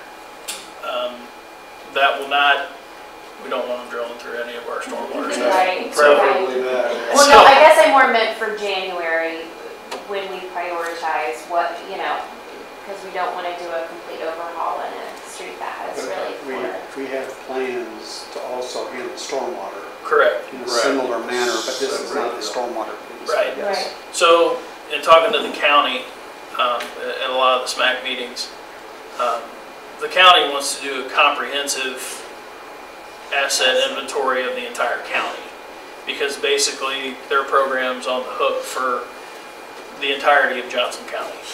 So they were looking at updating that inventory, taking what the cities already had and compiling that all together and getting it all in one spot.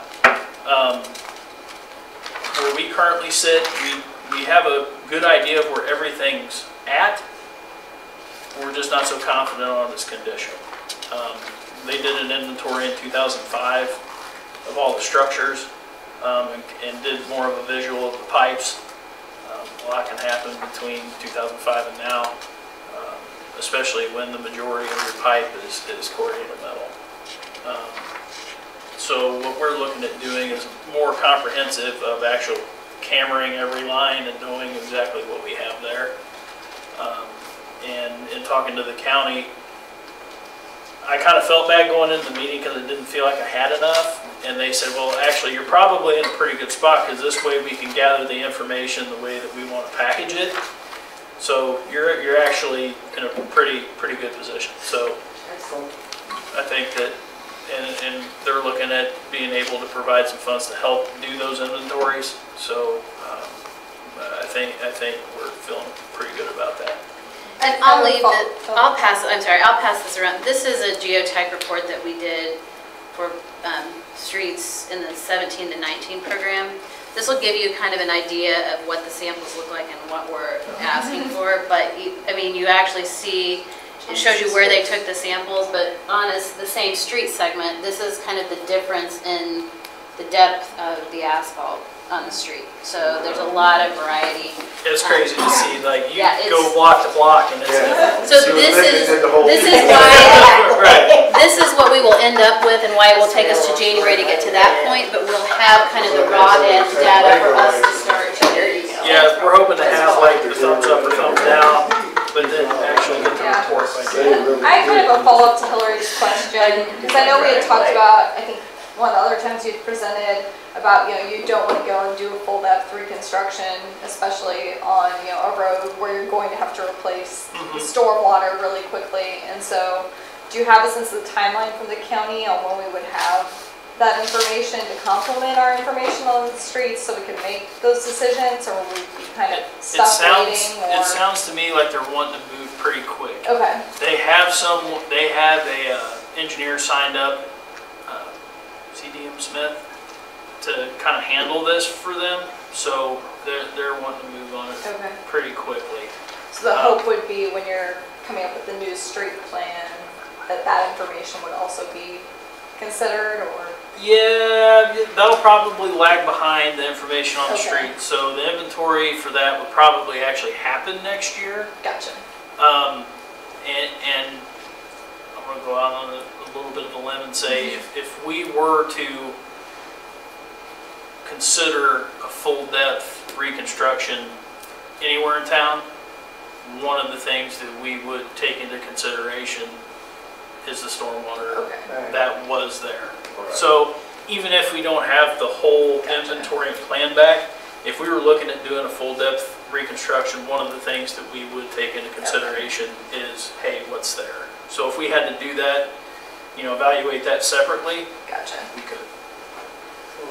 Well, I think this, we should take this council, definitely not consent for two reasons. One, there's so many people that have responded in every survey we've done, in communication, how interested they are in the streets is their #1 priority. Right. And so we want them to be able to talk and give us their feedback. But and secondly, I want to hear Kristen read all this. Sure. Thanks, Pat, for the vote of confidence. Thank you, John. All right, thanks, John. Well, John's up again, 2018 traffic striping program. Yes, Everybody agree to that, I guess? Yeah, we solicited bids for some traffic striping at 5 different locations: Fox Ridge and Lamar, 51st and Lamar, Johnson and Knoll, Johnson and Martway, and 61st and Broadmoor. We had 3 respondents. Twin Traffic was the lowest bid at $61,763.55. We had originally estimated this to be around $40,000. After talking to the engineers, I think the bust came 2 things. In the past, we had typically used high-built paint at these locations. We proposed thermoplastic or epoxy at these locations now. It is a little more expensive, but it's a lot more durable. The other is the cost for removing any remnants of the old traffic striping. In order to put thermoplastic down, the old traffic striping has to be completely gone. That especially comes into play at Johnson and Knoll and Martway and Knoll, because that's a concrete intersection. So that's getting it to bond to that concrete is a little bit more difficult. So after talking to the engineers and Twin Traffic, that's kind of where that came from. So fortunately, we did save some for the geotechnical services, so we can use that to make up the difference. Any questions? None of these areas are, like the Broadmoor is not an area where it's going to be No. worked on. So these would be, Mm-hmm. what's the durations of these last for how long? High build paint's usually 2 to 3 years. Thermoplastic is typically, in high traffic situations, you're looking at more 5 to 7. Okay, so none of these areas are going to be torn up, or at least we don't. Correct, we're not planning. Well, I sure hope not. If we do, man. If we do, we know who to blame. Yeah, who knows? We Right. might have a I've seen that ruptured water main, but. Well, I'm super excited about 51st and Warren. Me too. Yes, yes. It's going to be really exciting, You ladies are usually excited. Yeah. So, especially in the rain. so do you want to have this go to consent? Or Yeah, I think consent's okay on this. You guys okay with that? All right, thank you, John. You're welcome. Okay, next item is a discussion item, and it's improvements on Johnson Drive Park and Cafe. Emily. Hello. Capital Federal approached the city a while back about the space that is vacant to the west of their property on Johnson Drive and Mall, and said, we love what we're seeing in the downtown. Mission has great energy. The market is right here. We love what we're seeing. What's a way that we could participate in kind of extending that energy and using this parcel for those purposes? So we had a meeting with Chris Sims, the branch manager there, with Mayor Appletoft and Laura Smith and myself to sort of talk about what might be being thought of in that space, and came away from that thinking that we really needed to hear community input from the stakeholders that are in the area and that who have representatives who might be using that sort of space, and then some help with design for thinking about what might be. And that's always something that we've dealt with while we've been using the space. That wasn't intended for a market, or wasn't intended for a Sunflower Festival, for a Sunflower Festival, and kind of how we retrofit that space and have it serve all the uses that we're dreaming up for that area. And so we retained Confluence, which is the firm, the landscape architecture firm that worked with us on the Parks Master Plan in 2016, to just work with us with a couple of meetings with stakeholders to come up with some conceptual designs. Really rough beginning stages, but taking into account the uses that we've seen in that area thus far, the things that we kind of dream of, the audiences that might be using that space, the types, of activities that might be going on there, and coming up with some concepts for us to react to. So we had a meeting 2 weeks ago for some kind of input and feedback for those types of uses and that kind of thing, what we'd like to see. We've been touching base with them regularly as they've been working with their teams, brainstorming and things like that. We'll have another meeting with the stakeholder group next week to get even closer. And then what we hope to have is some visions for reaction, both from all of you and from the public more generally, and the business community. We have business representatives on that group who are chiming in, and Capital Federal as well. So it's an exciting thing. There are no kind of guarantees in this in terms of Capital Federal's participation or any of those things, but we wanted to seize upon the opportunity and take advantage of even just the thought of something going into that space and having their partnership as part of that. So we're moving ahead. How much of that green space do they own?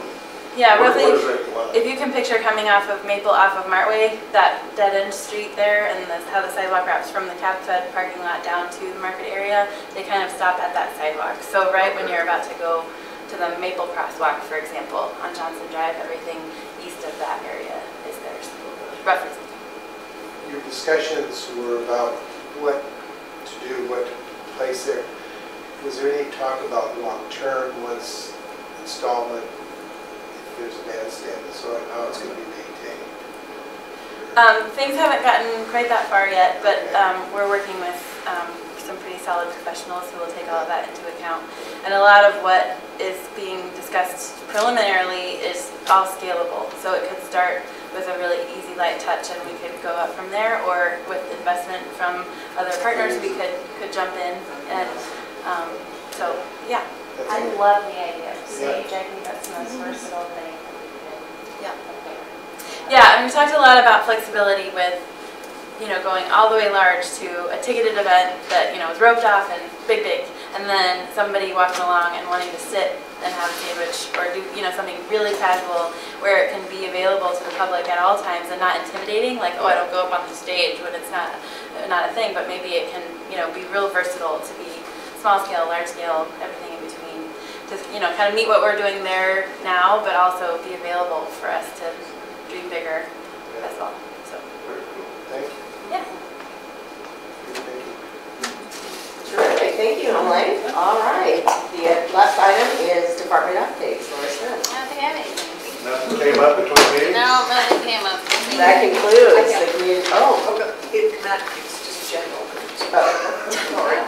Yes. I had 2 calls, Kristen had one of them too, about political signs being in right-of-ways and easements in the city. We do, I don't know.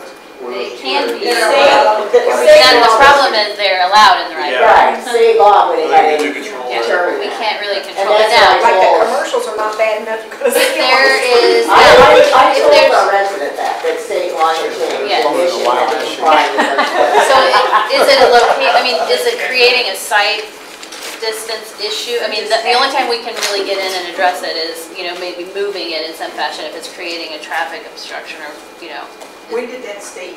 2 years Yeah, ago. 2 years ago. Good news, Debbie, is that after the primary, they have to come back down until another 45 days before the general. Next Tuesday. Yes, sorry, we can't go out and deal with those the same way we have in the past. All right, anything else, anybody? No, just a quick reminder, I passed out a copy of some survey questions that we were looking to send out. Oh, yeah. Friends of Mission Dog Park. They're really good questions. I thought the survey was real good. If anybody has any questions on any of those, you can feel free to email me or Christina Farmer. That was listed on that. And what's your timeline, or when do you want feedback to come back to you? I don't have the letter right here in front of me, it probably says all of that, but do you want it to come back to you? And I think we'd like to try to send this out, and I haven't talked to Christina on the exact time, but probably within the next couple of weeks. Okay. Or so. When is it due back? Yeah, there's nothing under the date, all right. This is just Yeah, for a I suggestion. just got it this afternoon, so this is Okay. just a suggested copy of the questions we It's good. would like to send out. Okay. I think we're planning on sending it out in about 2 weeks, so if there's any feedback or concern or anything, let myself know or Christina. We'll be able to try to address that. I want to thank Ron for coming and observing the community meetings, because the mayor doesn't always do that. There's other things going on, and I like to see that kind of interest, and putting in that extra time, even though it's not private. Shall we have a resolution to thank, actually him for the whole one? there's an idea. Mission Mayor Ron Appleton got his first hole-in-one, even though it was, Even though. he had to Even though, use there's no a embarrassingly qualifiers. long quote to do it. But You're on the record here. Yes. I It was a Mission Hang it up residence with your quote. so. golf report. I led out, Ron also witnessed Nick's holding one, so it was kind of. Hasn't happened yet. So I could play the CDC. I think you did already. I thought I heard you